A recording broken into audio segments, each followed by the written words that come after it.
नमस्कार साथियों, स्वागत है आपका agriculture model paper test series 26 में। ठीक है, तो आज हम बहुत ही महत्वपूर्ण प्रश्नों के बारे में बात करेंगे जो आगामी एग्ज़ाम्स के लिए बहुत ही इंपॉर्टेंट होने वाले हैं। ठीक है, तो आपका टारगेट रहना चाहिए फरवरी का जो एग्ज़ाम है वो किसी भी हाल में क्वालिफाई करना है। ठीक है, पोस्टों की जो संख्या है वो भी अब बढ़ने जा रही है। ठीक है, तो आपके लिए बहुत ही बढ़िया मौका है। ठीक है, तो शुरू करते हैं। तो चलिए बहुत ही महत्वपूर्ण प्रश्नों के बारे में बात करते हैं। सबसे पहले लेते हैं हम हिंदी के बारे में। ठीक है, हिंदी का जो 15% का जो वेटेज रहता है 15 क्वेश्चंस का, तो उनके बारे में बात कर लेते हैं। सबसे पहले प्रश्न आता है वृक्ष छाया का संधि विच्छेद क्या होगा। तो इसका वृक्ष छाया जो है उसका संधि विच्छेद हो जाएगा वृक्ष प्लस छाया। ठीक है, वन लाइनर क्वेश्चंस के बारे में बात करेंगे। ठीक है, क्वेश्चन और डायरेक्ट आंसर के बारे में। ठीक है, ताकि ज़्यादा टाइम अपने को नहीं लगे। फिर बात करते हैं सद्भावना का संधि विच्छेद क्या होगा। तो सद्भावना का जो संधि विच्छेद होगा वो होगा सत प्लस भावना। ठीक है, सद्भावना। फिर बात करते हैं निम्नलिखित पदों में से संधि और समास दोनों हैं। ऐसा कौन सा शब्द है जिसमें संधि और समास दोनों हैं। तो वो है नीलाकाश। ठीक है, नेक्स्ट क्वेश्चन के बारे में बात करते हैं। किस शब्द में कु उपसर्ग नहीं है। तो वो है कुशल। ठीक है, कुशल में कु उपसर्ग नहीं है। स्वागत में कौन सा उपसर्ग लगा हुआ है। तो स्वागत में सु उपसर्ग लगा हुआ है। ठीक है, अभय और उभय शब्द युग्म का सही अर्थ क्या होगा। तो इसका अर्थ हो जाएगा, अभय का अर्थ होता है निर्भय और उभय का अर्थ होता है दोनों।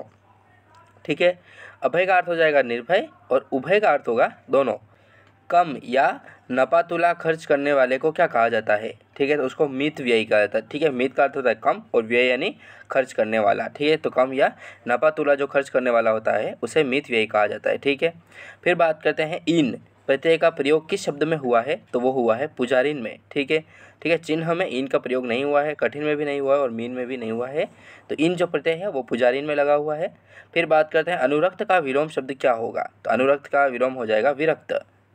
पारिभाषिक शब्दावली से बहुत ही महत्वपूर्ण प्रश्न आया है। संचालन या लेन देन के लिए कौन सा शब्द उपयुक्त है। तो वो है ट्रांसक्रिप्शन। ठीक है, सही वर्तनी वाला शब्द यह शब्द है तो वो है महात्म्य। ठीक है, महात्म्य होता है। ठीक है, महात्म्य नहीं होता है, तो महात्म्य होता है सही वर्तनी वाला शब्द। इनमें से एक शुद्ध शब्द कौन सा है। तो वो है प्रियदर्शिनी। ठीक है, प्रिय की मात्रा जो है वो छोटी होगी हमेशा, तो प्रियदर्शिनी होता है। ठीक है, निम्नलिखित में से कौन सा शब्द कृष्ण का पर्यायवाची नहीं है। ठीक है, तो राजीव नहीं है। ठीक है, कृष्ण के पर्यायवाची कौन कौन से देख लीजिए। केशव हो जाएगा, माधव और मोहन। ठीक है, माधव, मोहन और केशव जो है वो कृष्ण के पर्यायवाची हैं। निम्नलिखित में से कौन सा वाक्य शुद्ध है। तो वो हो जाएगा राम ने भरपेट मिठाई खाई है। ठीक है, फिर बात करते हैं अवसर का लाभ उठाना, उसके लिए उपयुक्त अर्थ कौन सा होगा। तो वो है बहती गंगा में हाथ धोना। ठीक है, तो ये आप जानते ही हैं वैसे। ठीक है, अवसर का लाभ उठाना, बहती गंगा में हाथ धोना। अब राजस्थान जीके का जो भी अपने पार्ट आता है एग्रीकल्चर सुपरवाइजर में, तो उसके तहत अपन बात कर लेते हैं। पश्चिमी राजस्थान में शुष्क पश्चिमी रेतीला मैदान की पूर्वी सीमा निम्न में से कौन सी समवर्षा रेखा बनाती है। तो वो बनाती है 25 सेंटीमीटर। ठीक है, 25 सेंटीमीटर जो समरेखा है वो पश्चिमी राजस्थान की समवर्षा रेखा है। फिर बात करते हैं निम्न में से राजस्थान में कौन सा क्षेत्र बालू का स्तूप मुक्त है। तो वो है फलोदी। ठीक है, फलोदी जिला बन चुका है। ठीक है, फलोदी और पोखरण जो है वो राजस्थान में क्षेत्र बालू का स्तूप मुक्त बनाते हैं। फिर बात करते हैं सिरोही जिले में तीव्र ढाल युक्त एवं कटी फटी पहाड़ियों का स्थानीय नाम क्या है। तो वो है भाकर। भोरट का पठार स्थित है। तो भोरट का जो पठार है वो कुंभलगढ़ और गोगुंदा के मध्य स्थित है। ठीक है, फिर बात करते हैं जालोर सिवाना की पहाड़ियाँ बनी हुई है। तो किन से बनी हुई है, किन खनिजों से बनी हुई है। तो वो बनी हुई है जालोर ग्रेनाइट तथा रायोलाइट से बनी हुई है। पूर्वी बेसिन मैदान का भाग, पूर्वी बेसिन जो है वो मैदानी भाग नहीं है, तो वो लूणी बेसिन नहीं है। ठीक है, जबकि छप्पन, चंबल और बनास बेसिन बना हुआ है पूर्वी जो बेसिन मैदान है वो। पश्चिमी मरुस्थलीय क्षेत्र का क्षेत्रफल लगभग कितना है। तो वो है 1,75,000 वर्ग किलोमीटर। फिर बात करते हैं बोहराट पठार जिसके मध्य स्थित है वह कौन है। तो वह है कुंभलगढ़ और गोगुंदा। राजस्थान के कोटा राज्य में 1857 के महान विद्रोह प्रथम स्वतंत्रता संग्राम का नेतृत्व करने वाले कौन थे। तो इसका जल्दी से आप राइट आंसर बताइए क्या होगा। तो इसका राइट आंसर हो जाएगा लाला जयदयाल तथा मेहराब खां।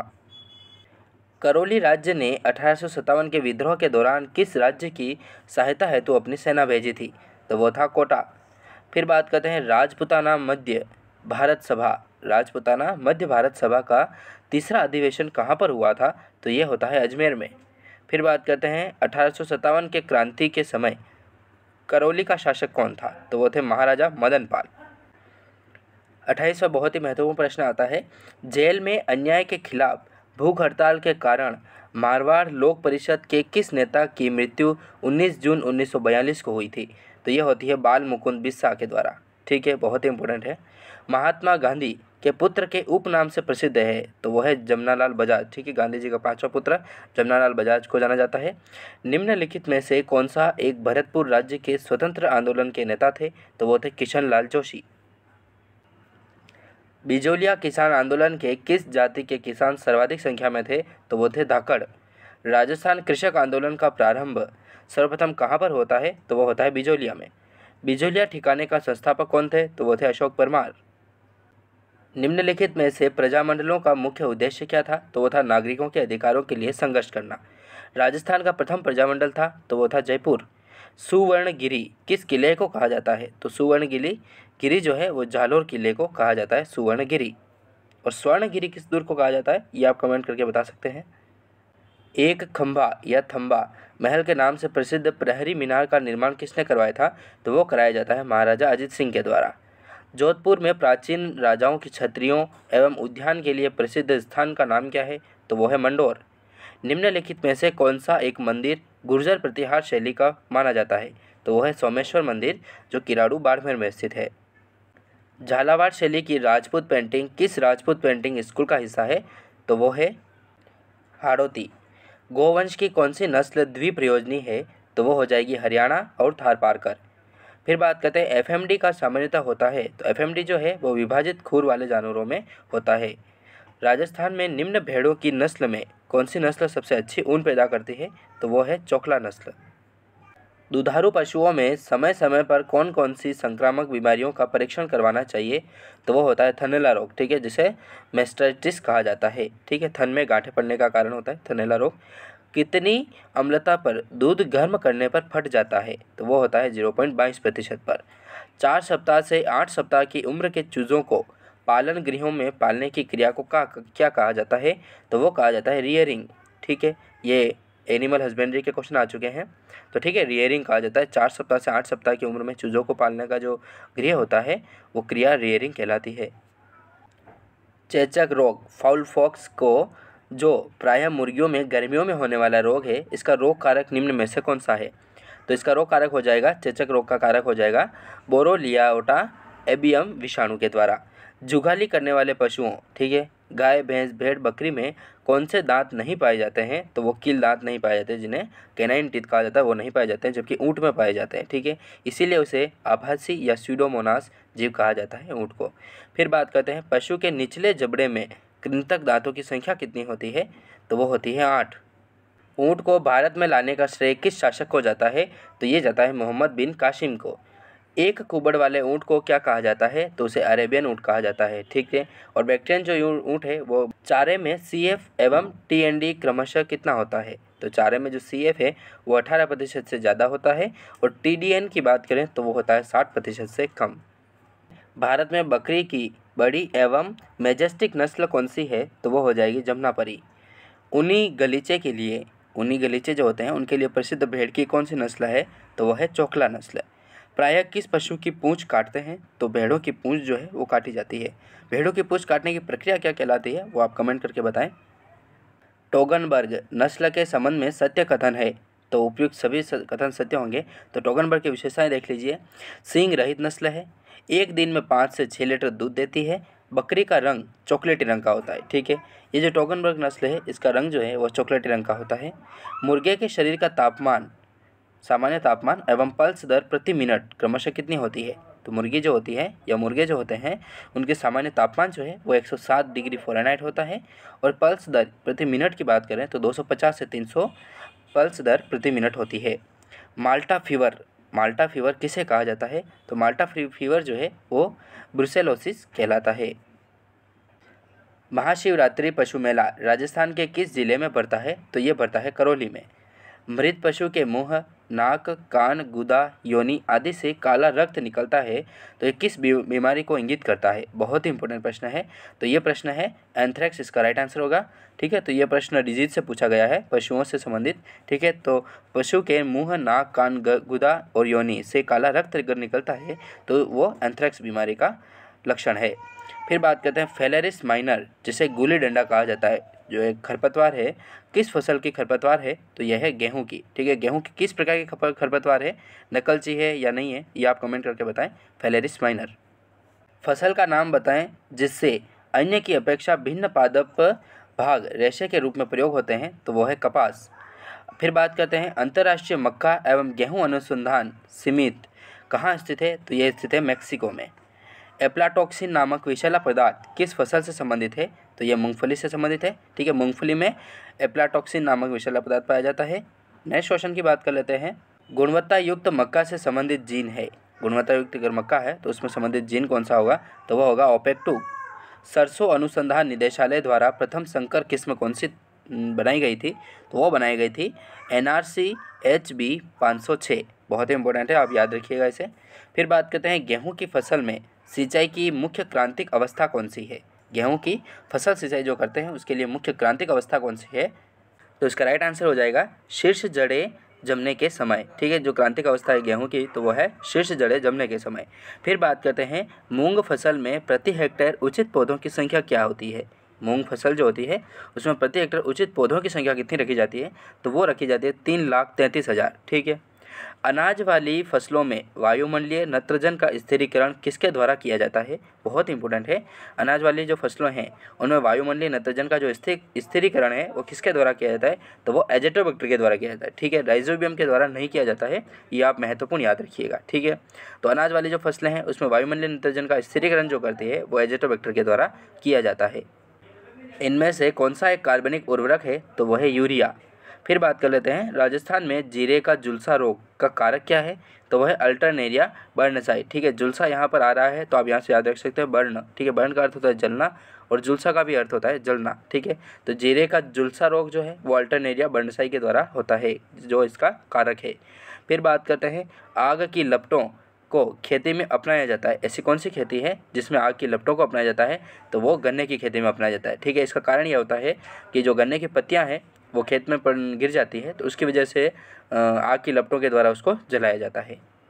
फिर महत्वपूर्ण प्रश्न आता है फार्म यार्ड खाद देने का उचित समय कौन सा है, तो यह है फसल बोने से 1 महीने पहले। ठीक है, फसल बुआई जो करते हैं उसे 1 महीने पहले हमें फार्म यार्ड खाद देनी चाहिए। फिर बात करते हैं मक्का की इष्टतम फसल की ज्यामिति क्या रखी जाती है। ठीक है, मक्का की जो ज्यामिति है वो रखी जाती है 60 सेंटीमीटर से 25 सेंटीमीटर। ठीक है, बहुत इंपॉर्टेंट है मक्का की, आप ये ज्यामिति याद रखिएगा। फिर बात करते हैं बोर्डक्स मिश्रण में होता है, तो बोर्डक्स जो मिश्रण है उसमें कॉपर सल्फेट तथा चूना और जल होता है।